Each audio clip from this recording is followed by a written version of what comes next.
Hi guys, welcome to Richard Cabile YouTube channel. In today's video, I will teach you how to turn on or off app icon buds on Samsung Galaxy A02. And okay guys, but before we start, kindly subscribe to my YouTube channel by pressing the subscribe button and the bell to notify you if I have new videos. Okay guys, let's start.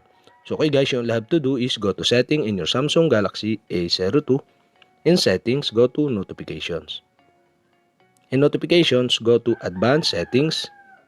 In advanced settings, you can see the app icon buds, and on the right side, you can see the switch button. And okay guys, to turn on the app icon buds on your Samsung Galaxy A02, you all have to do is switch on the switch button on the right side. And okay guys, to turn off again, you all have to do is switch off the switch button on the right side. And okay guys, I decide to turn on the app icon buds on my Samsung Galaxy A02.